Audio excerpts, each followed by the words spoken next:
Bienvenue sur Reddit, le meilleur de Reddit, mais en français. N'oubliez pas de liker la vidéo et de vous abonner. Pour aujourd'hui, je vous ai préparé des histoires de petites vengeances mesquines racontées sur Reddit. La première a pour titre Je me venge de ma coloc, elle se fait dessus dans la rue. Cette histoire est arrivée il y a environ 15 ans. J'avais une coloc, Julie, qui disait tout le temps être fauchée et qui ne payait jamais à temps pour les factures et le loyer. Un jour, elle m'annonce qu'elle part une semaine à Bali. Donc je lui demande si elle peut me payer ce qu'elle me doit avant de partir. Mais elle me répond qu'elle fait ça quand elle rentre. Je suis en colère, mais je peux pas faire grand-chose. Et donc elle part en vacances. Le dernier jour de ses vacances, elle m'envoie un message pour me dire qu'elle a la tourista, que c'est vraiment pas Jojo et qu'elle appréhende le vol retour. Elle me dit aussi qu'elle a plus de thunes et me demande de payer son taxi de retour de l'aéroport, environ 100 dollars, parce qu'elle a peur de prendre les transports en commun au cas où son ventre lui joue des tours. Je lui réponds que je serai au travail, impossible de l'attendre à la maison pour payer son taxi. Elle me dit ok, elle demandera à une amie avec qui elle est partie en vacances de lui prêter l'argent.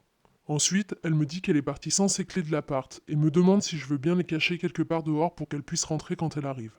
Je n'ai pas répondu, mais je suppose qu'elle part du principe que je vais le faire. En fait, j'étais pas vraiment au travail, donc je me suis caché dans ma chambre, d'où j'ai une belle vue sur l'entrée et en bas. Je jette des coups d'œil régulièrement et je la vois arriver et sortir du taxi. Elle cherche les clés, ne les trouve pas et commence à chercher d'autres moyens de rentrer. Mais j'étais préparé, je m'étais assuré que tout était fermé à clé. Elle commence à m'appeler, mais je décroche pas. Je l'entends jurer, je regarde ce qui se passe, elle est pliée en deux. Et d'un coup, elle se fait dessus. Elle portait une jupe en jean, il y en avait de partout. Je vais être honnête avec vous, je m'attendais pas à ce qu'elle ait un accident de ce genre sur notre perron.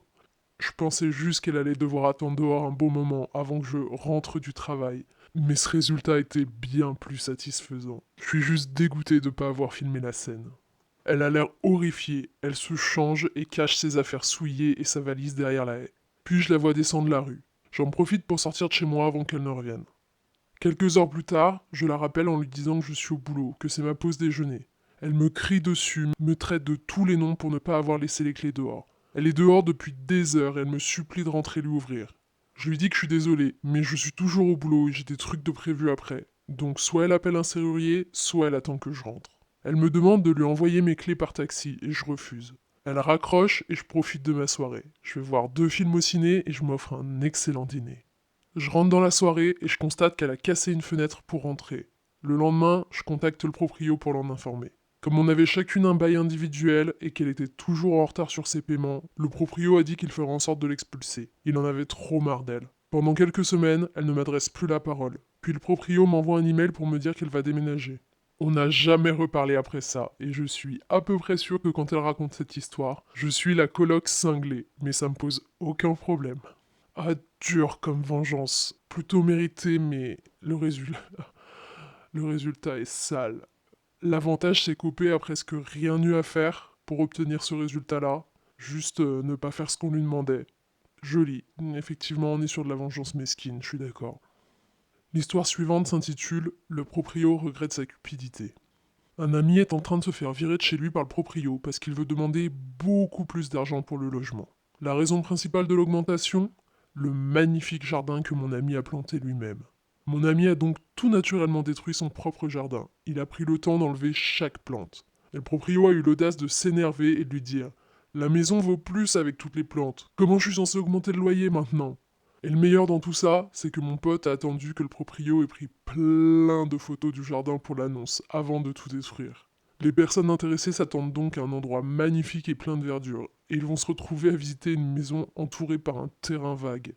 Je désactive les notifications sur ce post, parce qu'un grand nombre d'entre vous semblent beaucoup trop fans des proprios. Certains sont allés jusqu'à me dire que je devrais faire la morale à mon pote alors qu'il s'est fait virer de chez lui, juste pour que le proprio puisse se faire plus de fric. Vous êtes cinglés les gars. Et le meilleur avec ce post, c'est qu'on a des histoires similaires en dessous, dans les commentaires. Par exemple, Happy Fucking Cake Day qui dit LOL, j'ai lu une histoire similaire il y a pas longtemps. Une femme louait une petite maison avec un jardin à l'arrière, mais il était fait principalement de terre et de béton. Elle avait la main verte et avait installé plein de pots de fleurs et de jardinières surélevées qu'elle avait construites elle-même. Elle avait plein de trucs dans son jardin, fleurs, herbes aromatiques, légumes, etc.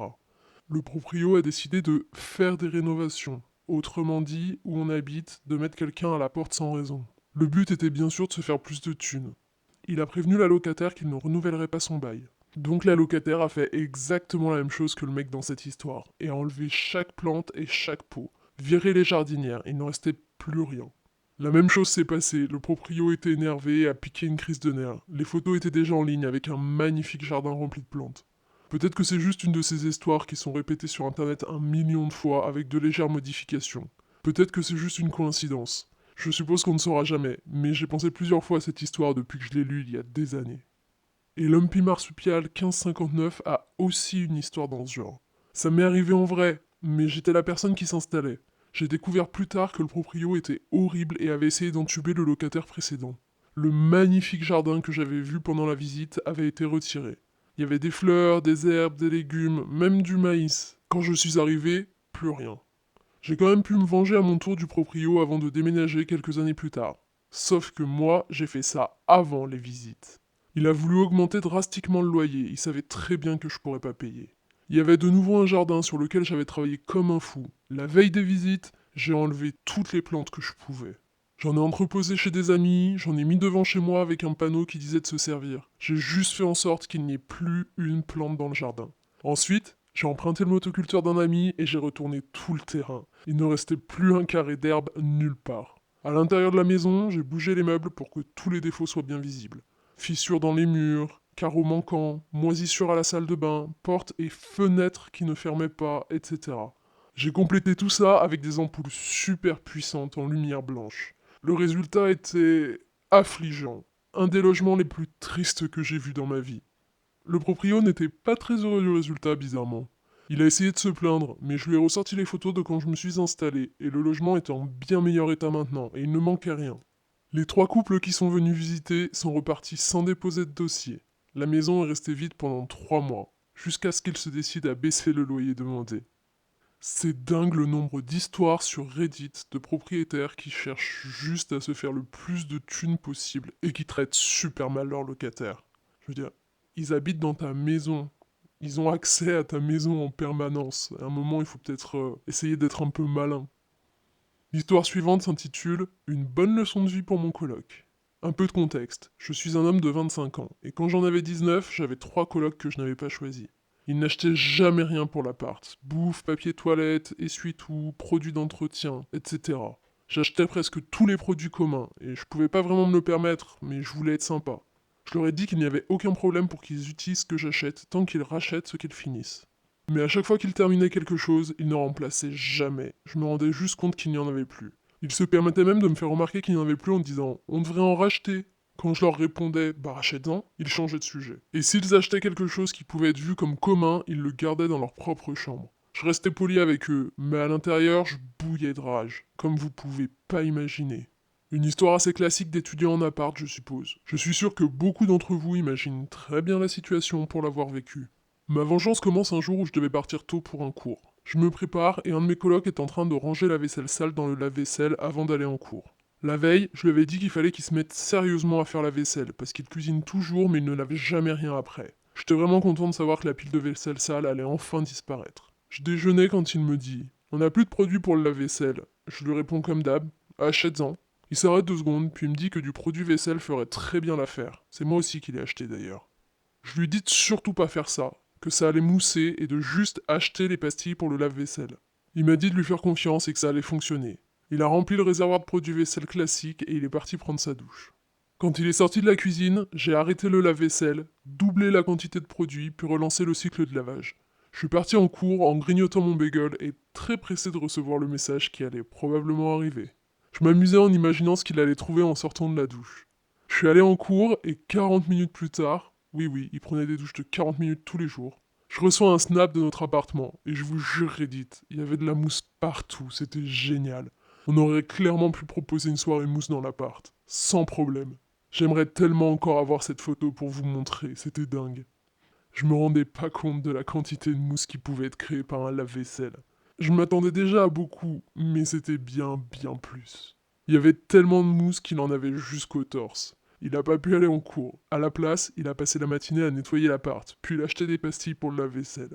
J'en rigole encore quand j'y pense. Il m'a dit Oh putain, je pensais vraiment pas que ce serait à ce point. J'étais tellement sûr que ça fonctionnerait. Ça aurait été une super astuce pour plus avoir acheté de pastilles. Il s'est excusé, il a commencé à faire plus d'efforts à l'appart après ça.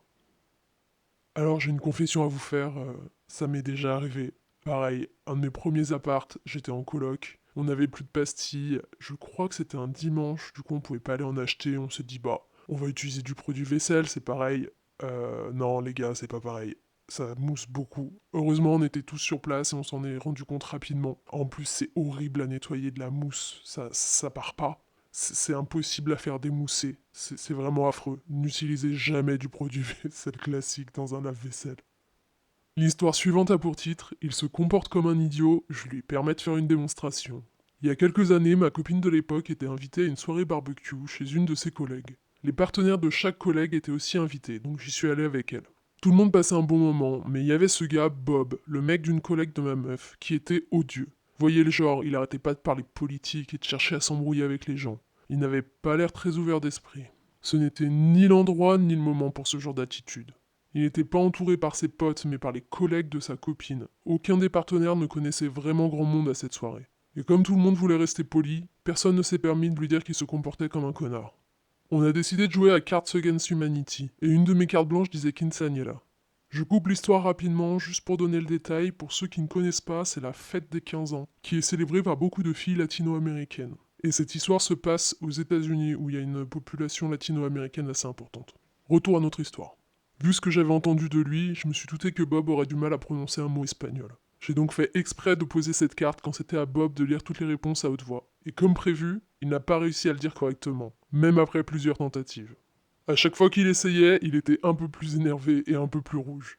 Tout le monde s'est mis à rire de le voir galérer comme ça. Il a piqué une crise, il a quitté le jeu et il a commencé à bouder pour tout le reste de la soirée. Sur le coup, j'ai parlé à personne de mon incroyable plan démoniaque pour embarrasser Bob. Et je n'ai confessé ce que j'avais fait que le lendemain à ma copine. Elle aussi, elle a bien ri. Parfois, les plus petites victoires sont les plus satisfaisantes. L'histoire suivante s'intitule Ma sœur n'aurait pas dû m'insulter. Quand j'avais 19 ans, je passais l'été chez mes parents et ma petite sœur de 17 ans était enchantée d'être enfin fille unique quand j'étais à l'université. Elle est la petite dernière de la famille et clairement, ça se voit et elle en profite. Dans l'ensemble, on s'entend bien, mais parfois, elle croit que tout lui est dû et elle a une attitude d'enfant gâté. Je suis tout l'inverse de ma sœur. Pendant le plus clair de ma vie, j'avais plutôt tendance à trop me laisser faire. J'étais considéré comme très bien élevé, je faisais pas de bruit, pas de vagues. Je me rebellais pas, je faisais ce qu'on me demandait.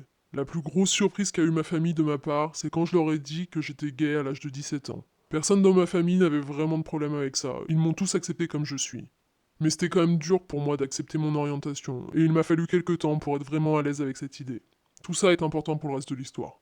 Bref, à l'époque, j'étais un bien meilleur conducteur que ma sœur. Et une des conditions pour que je squatte chez mes parents tout l'été, c'était que je fasse parfois des trajets en voiture pour emmener ma sœur quelque part, lorsque mes parents ne voulaient pas qu'elle conduise. Par exemple, si le trajet était très long, ou s'il fallait aller sur l'autoroute. Ça me dérangeait pas vraiment. J'adore ma petite sœur et on s'entend plutôt bien. Mais comme je vous disais, parfois elle fait son enfant pourri gâté, et elle a du mal à supporter quand tout ne se passe pas comme elle veut. Un jour, ma sœur avait acheté des places pour aller à un concert le soir avec un mec qui lui plaisait. Comme ma tante et mon oncle étaient en ville, mes parents ont passé l'après-midi avec eux. Ils ont bu quelques verres de vin sur la terrasse en discutant. Ils m'ont demandé si je pouvais emmener ma sœur au concert. J'ai accepté et tout allait bien. Ma sœur et mes cousines ont voulu aller faire du shopping et m'ont demandé de les emmener. En tant que bon frère slash cousin, j'ai mis tout le monde dans la voiture et on allait au centre commercial. Tout se passait bien jusqu'à ce que ma sœur décide que je commence à l'agacer et on commence à se disputer. C'était vraiment pas grave, jusqu'à ce que ma sœur lève les yeux au ciel et dise Oh ça va, arrête de faire ta fiole. J'ai vu rouge. On avait déjà utilisé ce mot contre moi, et je m'étais pas laissé atteindre. Mais de la part de ma propre famille, j'allais pas me laisser faire. J'aurais pu crier, me disputer encore avec elle, ou même descendre à son niveau et l'insulter. Mais d'un coup, j'ai su exactement ce que j'allais faire. C'était très simple. Je n'allais pas faire le chauffeur pour qu'elle aille à son concert. Je lui ai dit exactement ça, et elle m'a lancé un petit sourire narquois avant de me dire Mais bien sûr, et les parents vont clairement rien avoir à redire à ça. Quand on est arrivé à la maison, je suis allé voir mes parents pour leur dire ce qui s'était passé, et que j'allais pas emmener ma sœur au concert. Sans grande surprise, mes parents se sont rangés du côté de ma sœur. Ils comprennent que je sois énervé, mais je dois quand même l'emmener. Le petit sourire satisfait de ma sœur a fini de me convaincre que je devais rien lâcher. J'ai juste répondu non. Mes parents ont eu l'air très perplexes, et ils m'ont dit que j'avais pas le choix. J'ai juste répondu Vous pouvez pas me forcer. Je me fiche de ce que vous faites, je ne l'emmènerai pas à son concert. La frustration de toutes ces années à être le gentil fils qui fait tout ce qu'on lui dit avait enfin débordé, et j'ai juste dit non. Mes parents, qui avaient déjà bu quelques verres et ne pouvaient pas conduire, ont tout tenté. Ils m'ont menacé de me punir, de confisquer mes affaires, ils m'ont crié dessus, ont cherché à m'intimider, mais je n'ai absolument pas changé d'avis. Je leur ai dit qu'ils pouvaient choisir la punition qu'ils voulaient, mais que personne ne pourrait me forcer à conduire. Ma sœur a refusé de s'excuser, mais plus l'heure du concert approchait et plus je l'ai vue paniquer. Voir sa colère monter sur son visage était la meilleure vengeance que je pouvais imaginer. Pour une fois dans sa vie, elle n'obtiendrait pas ce qu'elle voulait, et elle ne pouvait rien y faire. Rien n'aurait pu me convaincre. J'avais atteint ma limite. Ma sœur a quand même réussi à aller au concert, mais elle en a raté la moitié et a pleuré toute la soirée. Elle l'avait bien mérité. De mon côté, mes parents ne m'ont finalement jamais puni. Peut-être qu'ils étaient tellement surpris qu'ils n'ont pas trop su quoi faire. Le plus probable, c'est qu'ils se sont rendus compte que j'avais parfaitement raison. Mais depuis ce jour-là, je n'ai jamais eu de difficulté à dire non quand j'en avais besoin. Je voulais être une bonne personne, mais c'était pas une raison pour laisser ma famille profiter de moi. Je comprends que cette vengeance était super satisfaisante pour OP, et c'est cool qu'il ait réussi à fixer des limites ensuite avec sa famille. Mais mon petit avis perso, c'est qu'il a aussi rendu un énorme service à sa sœur, qui avait clairement besoin d'apprendre que tout se passerait pas toujours comme elle voulait, et qu'elle pouvait pas se permettre d'insulter les gens pour autant. Bravo OP. Et c'est tout pour aujourd'hui, n'oubliez pas de vous abonner et d'activer les notifications pour être prévenu de toutes les nouvelles vidéos Fredit.